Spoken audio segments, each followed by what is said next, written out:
How you guys doing today? Happy 4th of July. My name is Carlos Hernandez. I am the campus youth pastor for Lake Zurich. I'd like to welcome you all here. So we're going to have a couple of announcements for you. Want to start off with, there's a baby dedication happening July 10th. The sign up happens through Kim Finley, so you can just email her if it's something you are interested in. She can give you more information. We also have probably one of my favorite events of the year, family picnic. So Saturday, August 13th, we're giving you some advance notice so you can put it on the calendar. There are these little flyers out there, so pick one up on your way out. There will be a pie contest. So, start thinking about your favorite pie recipes to make and to bring and to share. I think we're going to have one judge, that'll be Pastor Dave. So we'll get to choose. Yes, so please make this an effort. Like, this was probably one of my most fun events that we did last year, and it's the whole family, it's neighbors, and there's some information about it on this little flyer. And then lastly, tonight we are going to be at Hawthorne Woods. It's Community Park in Hawthorne Woods for the fireworks. We will be getting there around 5 o'clock, so just bring some food to eat, a chair to sit in, and maybe a game or two, and we'll just hang out all night. The fireworks happen around dusk, so if you get there at 6, 7 o'clock, you'll be okay. At this moment, I'd like to invite the ushers to collect the offering. The Bible tells us that the Lord loves a joyful giver, and it just reminds us that we give out of a place of joy, not of obligation for what God's done in our lives, not necessarily for what we can do for Him, because we can't do anything for Him. I want to transition you into a little story. This woman is my wife's grandmother here. Her name is Jane Meads. She was born Jane Leitner in the 1920s and grew up during the Great Depression. I mean, you can imagine all the stuff that she has seen in her lifetime.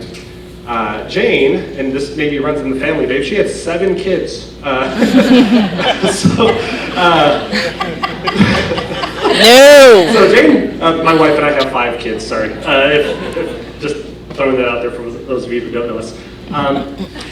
This woman lived a life that served her family.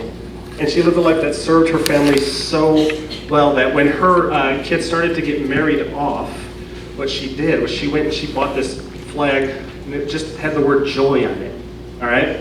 And so every time a family member would come home, right underneath the American flag, she would fly this joy flag.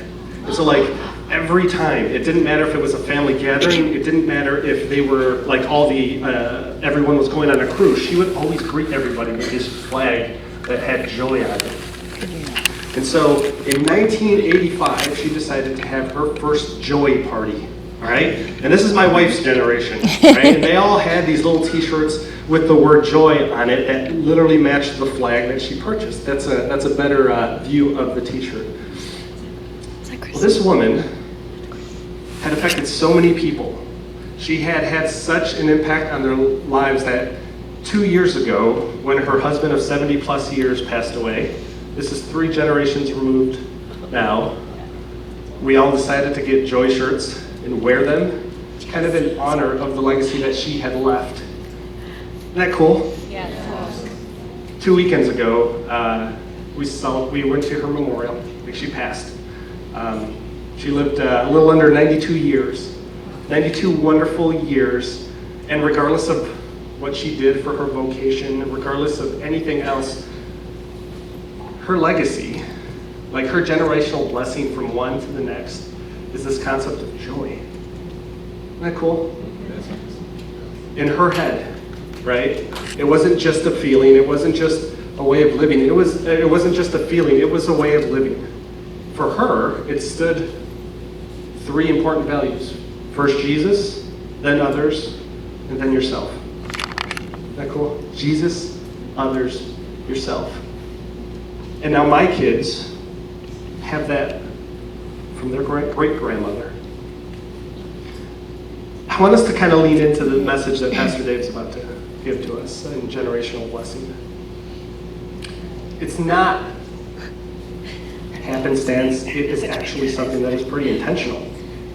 And something that started off as a relatively small gesture, as a flag, turned into something that has left a mark generationally and will continue to. I just got off the phone with my mother-in-law here, just asking her some more questions about it, and she told me this one story, how at the end of her life, she asked all her grandkids, so my wife's generation, to write little memories that they had of her. And so on her bed, one of the grandkids came and she sat there and she took out these little cards and she would read them to them. Just memories that all the great grandkids would have. It's intentionality, right? I want you to start thinking about, like pray about. Maybe God's going to place something on your heart as Pastor Dave comes and he speaks to us about this. Because young people, the blessing is partially yours, but it's also yours to give back. It's just part of it. It's the way it works. It's God's economy, and it's a beautiful thing. So let me pray for us real quick, and then we're going to invite Pastor Dave to continue our series in hymns. Father, thank you. First, I just thank you for Janie, Lord, and just the impact she's left, Father, and for sad hearts that still exist in our family. I just pray that you bring peace and healing, Lord, and let her legacy of joy just permeate, Lord. God, I just pray that you speak to us here today as we listen to Pastor Dave, Lord. Where's our hearts when it comes to generational blessing, Father? God, thank you for your ability, for just the breath in our lungs today, Lord. Thank you for the ability to gather and worship in your name. We love you. We pray this in the name of your Son, Jesus. Amen. Are you serving the paper?